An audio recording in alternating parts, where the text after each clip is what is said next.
Welcome to the Female Finance Collective podcast, where we encourage women to have open and honest conversations about all things money. I'm Jen, and I struggled for many years with debt and feeling financially overwhelmed, so I know how frustrating it can be. Now I'm passionate about helping women confidently take control of their personal finances. And I'm Mary Lee. As a financial planner, I've had the privilege of working with hundreds of women who've transformed their financial lives. I'm excited to share my insights to help you on your financial journey. Hey, I'm Sybil. I built my dream life traveling the world and creating financial freedom on a teacher's salary. Now I help women take charge of their money and burn brighter in life. Let's start the money conversation. Thanks so much for joining us today. I've been doing a lot of planning the last couple of weeks, and I've been planning ahead for the summer. And so today we're going to talk about how to get your finances summer ready. Because believe it or not, the planning needs to start well before the season arrives. So I kind of wanted to share what made me think about this, even talking about this topic. My oldest son is just about to graduate grade 8, and we're planning ahead for his graduation. And I'm starting to realize that there are all these expenses coming up in the summer that are going to have a little bit of a struggle fitting into our normal monthly spending plan. And the reality is that for a lot of people, summer is a very spendy season. We want to enjoy the good weather. Kids are off school. People are taking more vacation, and people just tend to gather together a little more often than usual. And the most helpful thing is going to be planning ahead, feeling ready, and feeling ready financially. So we're going to share some ideas on, what's worked for us and what we see working with clients that we get to connect with. So Jen, do you want to maybe take it away and give an idea for listeners to incorporate into getting their finances summer ready? Sure. So I think that exactly like you said, Mary Lee, there are so many expenses in the summer that come up that you don't even really think about until they're there, right? So a lot of people have already signed their kids up for summer camp, which is a big expense. Have already paid for that.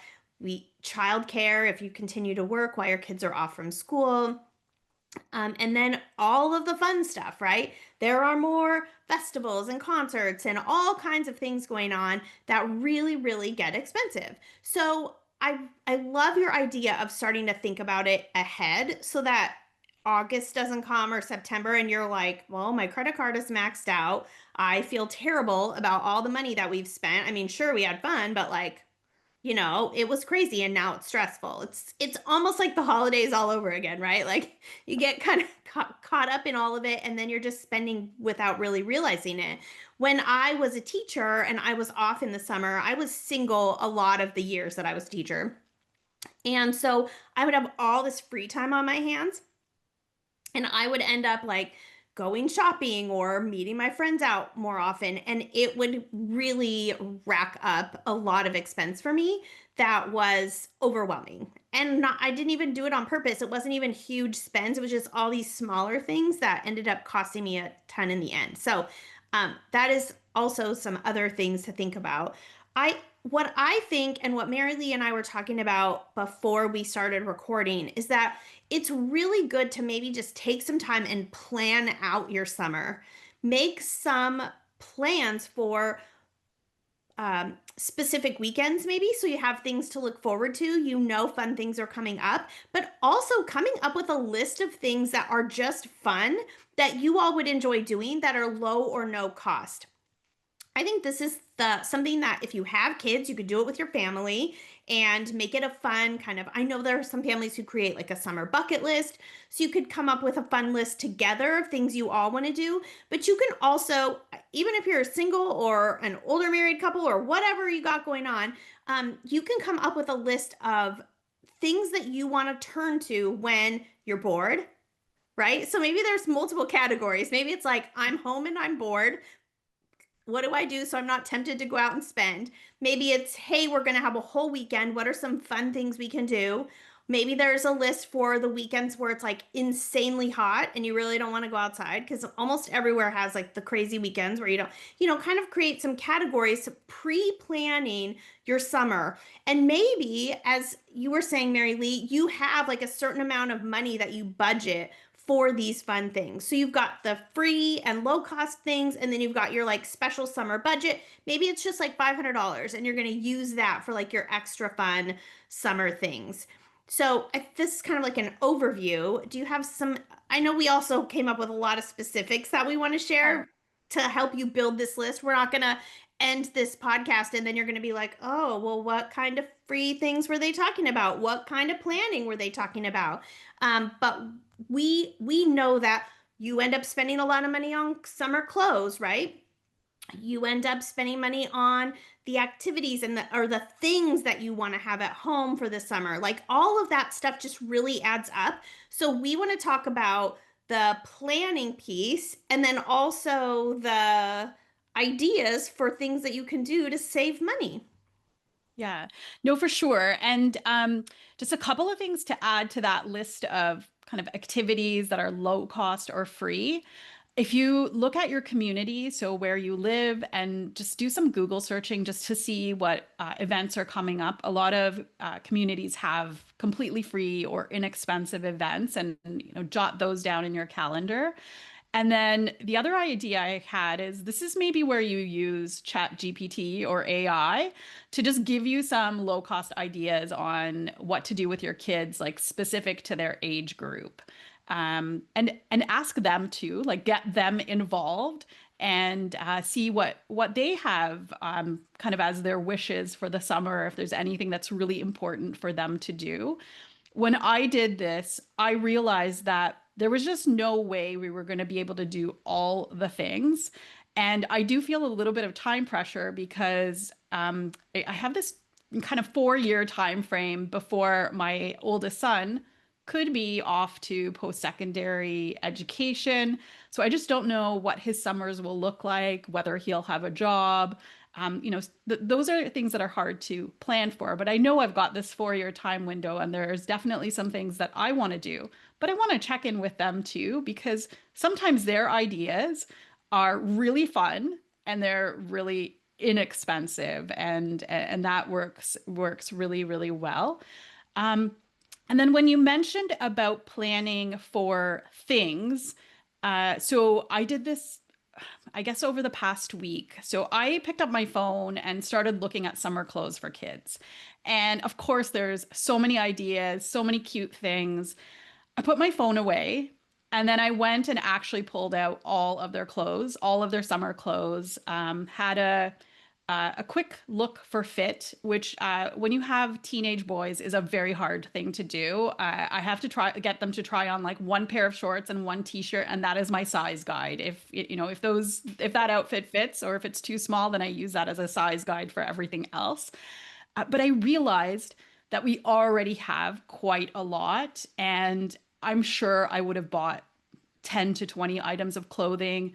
I actually only ended up needing to buy one nicer pair of shorts for my little one, and we're all set for everything else. Everything else, kind of still fit, and it will work. So tons of savings there just doing the inventory.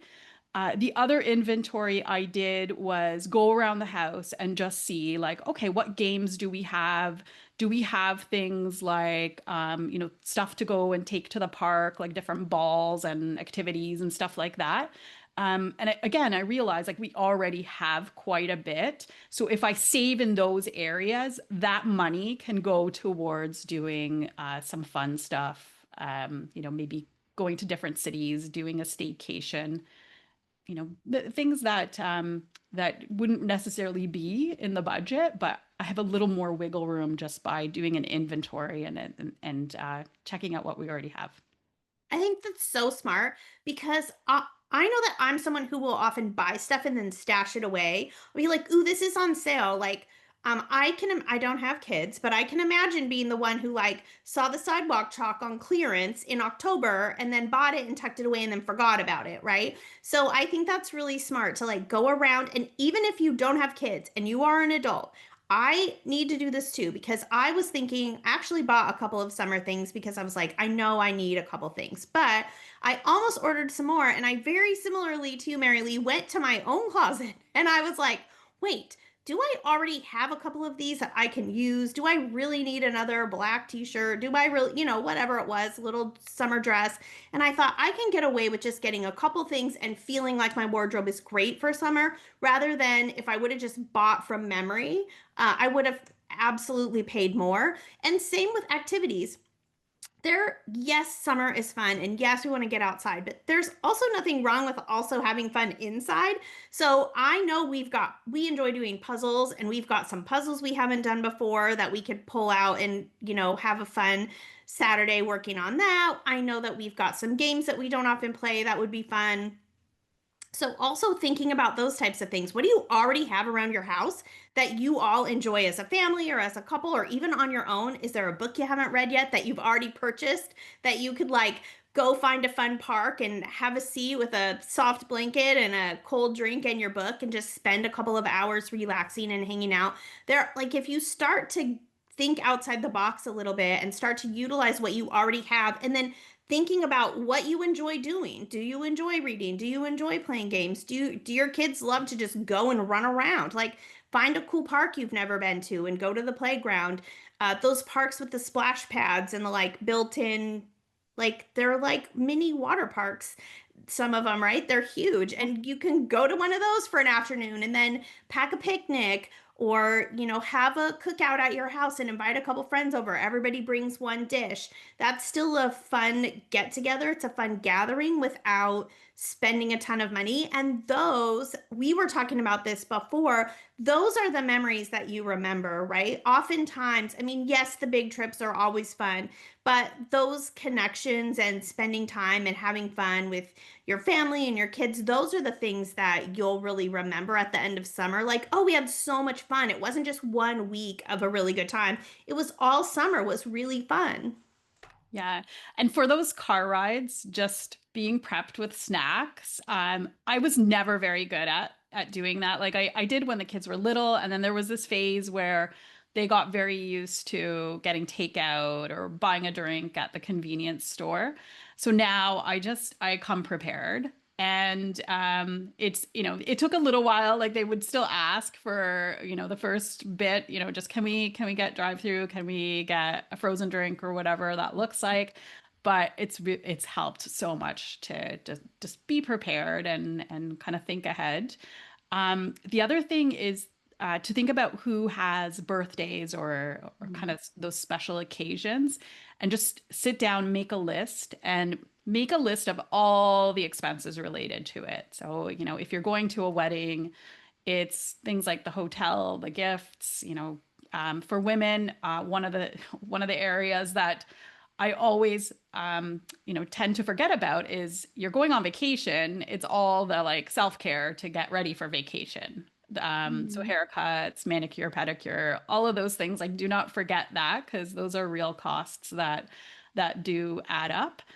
And then my partner, one of the things he always does, which used to embarrass me so much, but anytime we go to a restaurant, anytime we stay at a hotel, it usually coincides with some sort of special occasion. So tell them on the intake form or make the call and say, it's my partner's whatever birthday. Because usually they'll do something special, free dessert, free drink, upgraded room, something like that. So it's definitely worthwhile to mention that as you're doing your summer travels. And there's a lot to celebrate. So a lot of the restaurants and hotels are more than happy to do something special. I like that one. That's a good one.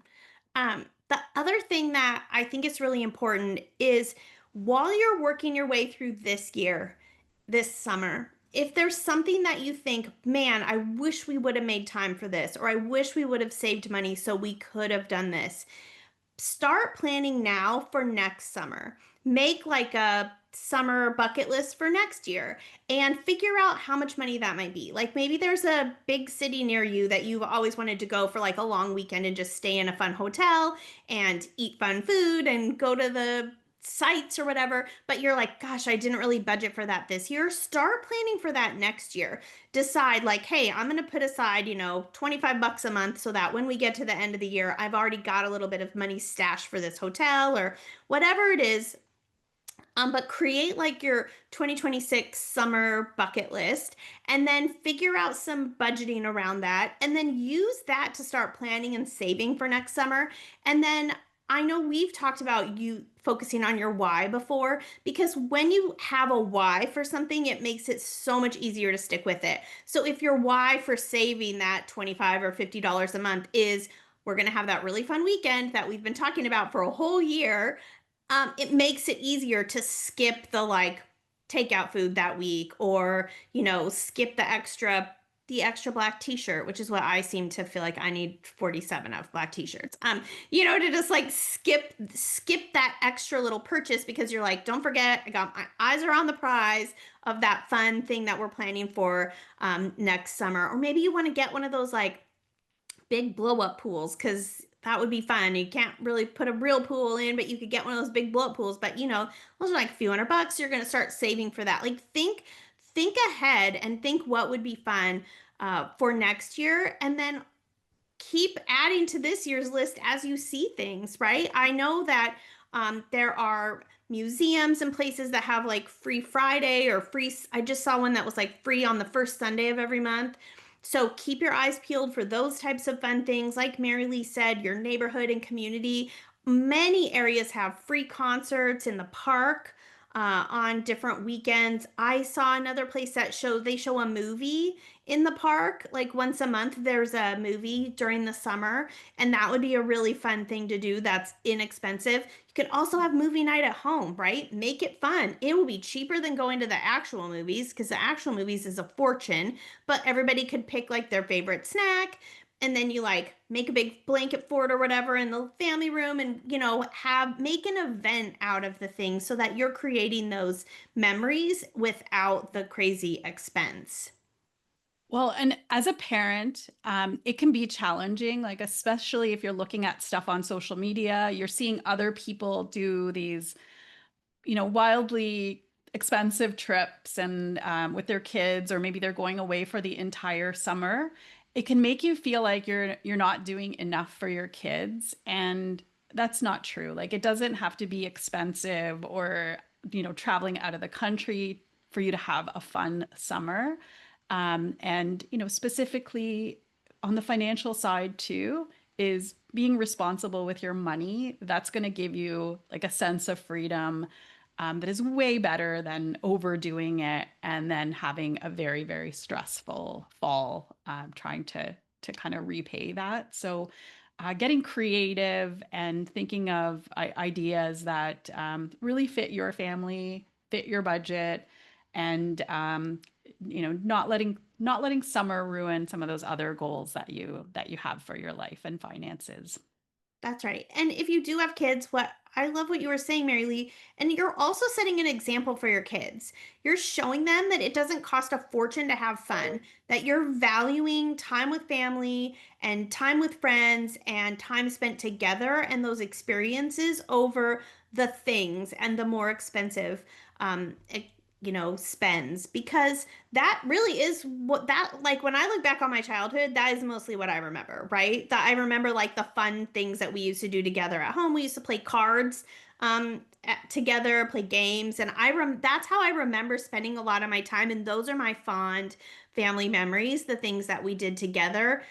Not those like huge expensive things. I mean, we didn't really have huge expensive things, but we did some trips and things, but I don't remember those as much as just the general like togetherness of my family and that fun time together. So Yeah. we just really, I don't know about you, but I would love if people would share their lists. So comment if you're watching us on YouTube, drop it in the comments. If you're listening, find us on social media and share with us what is on your summer bucket list. What are some suggestions or ideas you have that other people could utilize? Again, whether you're a big family full of small kids or you're, single or whatever the story is, there are lists and fun things for everybody. And hopefully you all got tips that you can take away from this. That inventory tip that Mary Lee shared is like top tier. That's a good that's a good one. But we would love to hear from you and your suggestions and ideas. So don't hesitate to share. And we will talk to you next week.